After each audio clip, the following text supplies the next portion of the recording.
Morning. Morning. Morning. All right, so what are the corrections that need to be made on defense, and what is your level of confidence that they can I'm be very made? confident. I think when you go back and watch that football game, Jaden Deloria made a lot of off-schedule plays where he just was a football player.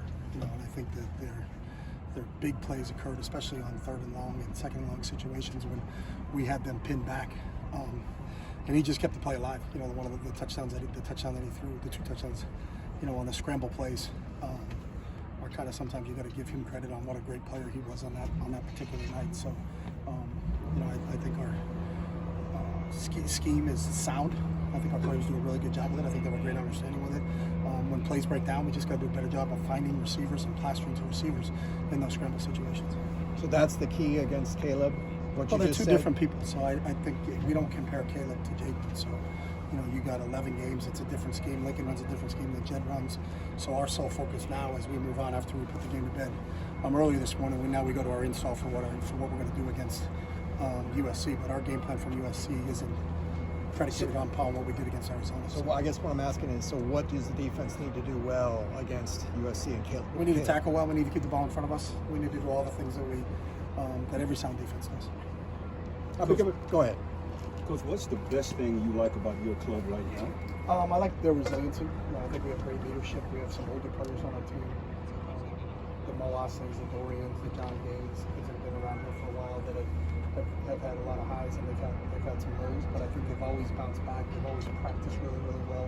The best thing what this team does is they come out and train every single day with a passion and an intention to get better on a daily basis. So, it was the same thing in meetings this morning. I think they're excited about the next opportunity that they have. I think you have to relish that when you get 12 games a year. It seems like it flew like that. One game 11 already. So I'm excited about getting back on the field with these guys and playing a good Southern Cal team. But this one's against your crosstown rivalry. How will you? It's the same. Is it really? Yeah, it has to be. I don't think you can make the game bigger than it is, and I don't think you can get any bigger than it is. The familiarity is the unique thing about this game, and what I think separates this game from everybody else is the proximities of the two schools. Sometimes you have a rival, but it's from another state. Texas versus Oklahoma. Those are the two entirely different states. You got two teams that are housed in the same city. So, there's a bunch of kids on our team that played with kids on their team in high school. So, that part is the fun part. You get to go up against. It's kind of like in a fight with your brother. You respect him, but you're going to give him your best. So that's what our focus and attention on is just having a really, really good Monday. We know if we play well on Saturdays, we can practice well in the week, and that's kind of always been the process. So we're going to stick to the process as we get ready for this one. What's your motivation to win on Saturday? There actually is none. We may not even show up. So I haven't even talked about that with our guys. We struggle as a group to say, do we have any motivation to play this game? But you can throw the records out, you can do whatever. But our motivation is to be successful in everything we do. I was being sarcastic before, but I'm surprised at that question. I don't know if I've ever been asked that question before about when you play any game, there better be motivation. If you're internally motivated, you have intrinsic motivation, you're fired up no matter who you play. Add to the fact that it is the crosstown rival, and there's such history and tradition in that game. I don't worry about anything with our players from a motivational standpoint in this game.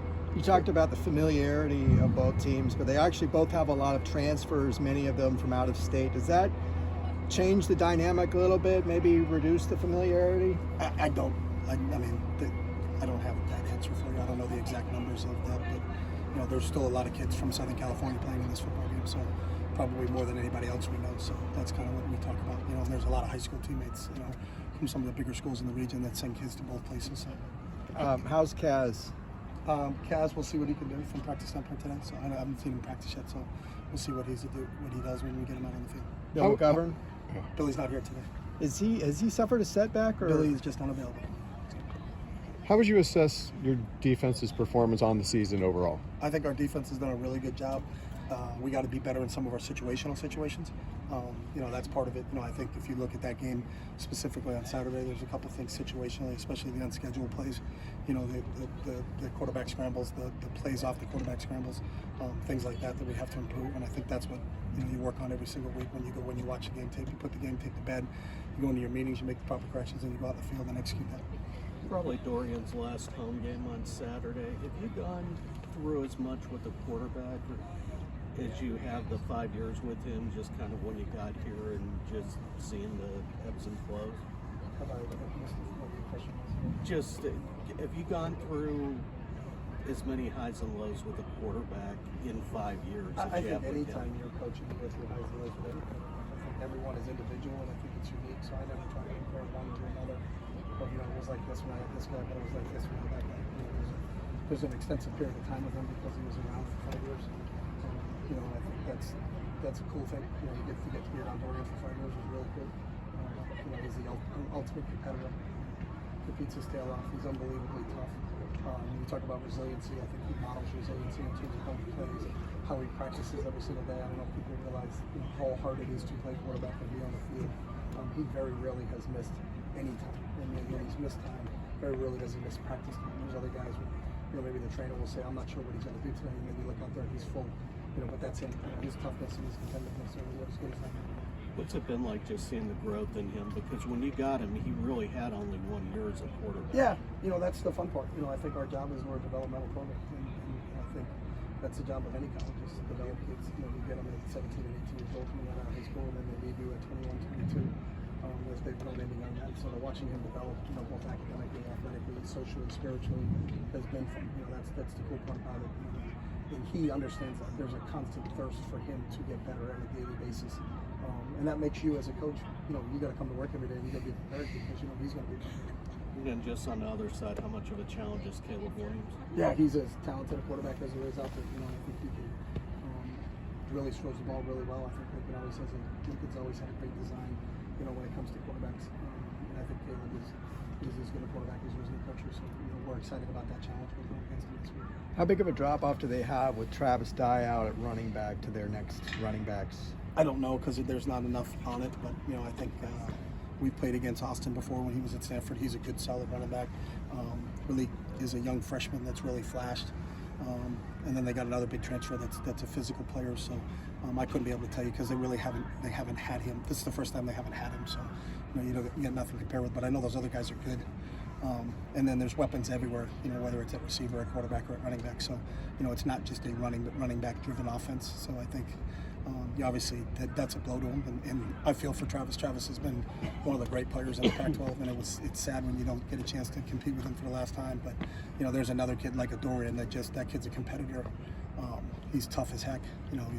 You hated to play against him, but you enjoyed watching him on film. I got a lot of respect for Travis, and I wish him nothing but health. I hope he can recover and from whatever the injury was, but it didn't look good when you watch the game on Friday night. So.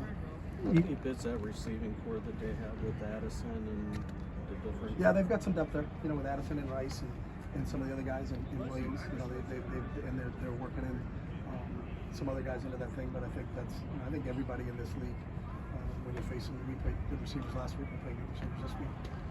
I think they got depth, and that's a bonus for them. You called a timeout early in the fourth quarter. Was that just not thinking you would need it later? No, we had a formation, then we would have taken a loss on we weren't lined up in the right way, so it would have been a penalty on us on offense, so I didn't want to take a loss on that play. But isn't 5 yards nothing compared to 30 seconds late in a close game? But you can't predict what the outcome of the game is going to be, so that 5 yards could have turned into an interception, and the last 30 seconds of the game would have never counted. So, you're playing devil's advocate after the fact. I could do that on every play call that we make. Like I shouldn't have made that play call because it didn't score a touchdown. So if I made this play call, maybe it would have scored a touchdown, but you can't predict that. So, if you think it's going to prevent a bad play and that bad play could hurt you, then that's kind of where you go with that situation. So, You and their Go ahead. you and their defensive coordinator spent time at New Hampshire. What do you remember about him then, and what do you make of his success? Yeah, I'm not surprised at Alex's success. The first time you met him, how smart and how intelligent he is. He's a great teacher. That's the one thing I always admired about Alex is I think he's a great teacher. I think he teaches really, really well. He was a DB coach when I was a quarterback offensive coordinator at New Hampshire, and you could tell how well a teacher he was in the room and what a great job he did, with the fundamentals of football. And I think it's followed him everywhere he's been, whether it was at Missouri, Washington State, where he had to have a really good run, and then we went to Ohio State and in Oklahoma, and then here. But Alex's success doesn't surprise me. He's a really, really, really good football coach. Chip, you've got NFL experience in college too. Do you marvel kind of Jeff Saturday coming in yesterday with no coaching experience and leading an NFL team to a win? Did they win? Yeah. I'm in the office on Yeah, Saturday, they beat Oh, Vegas. that's cool. Jeff's a cool dude. I've known Jeff for a little bit when he worked at ESPN. He's smart, he's intelligent. So happy for them. Who did they play? Vegas. Oh, all right. Good for Jeff. 1-0. But I mean, Enjoy it. Yeah, but I mean, Enjoy it.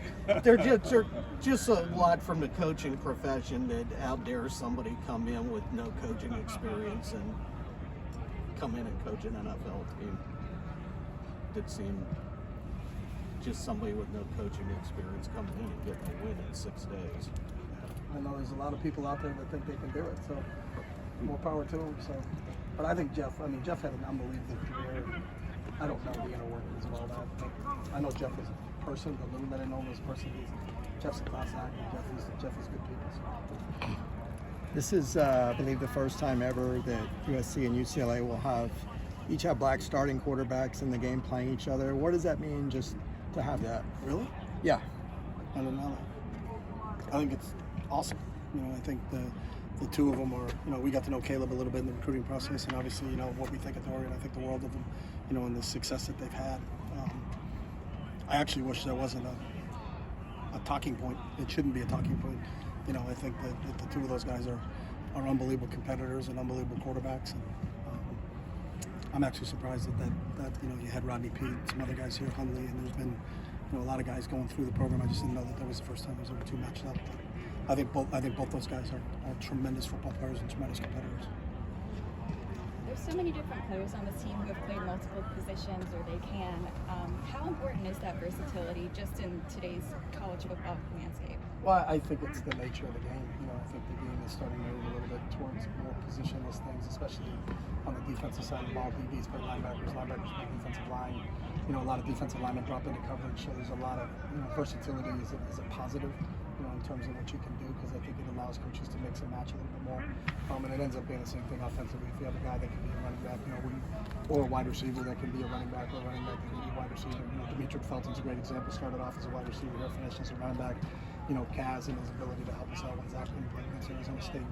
That's part of the process. Colson Yankoff, who came in as a quarterback and is now playing, has played wide receiver for us. He's now playing running back. So that's kind of the nature of it. I think when you come out of high school, you're not exactly sure what position you are. And coaches, when they get you at the college level, are just trying to put you in positions where you can play. So.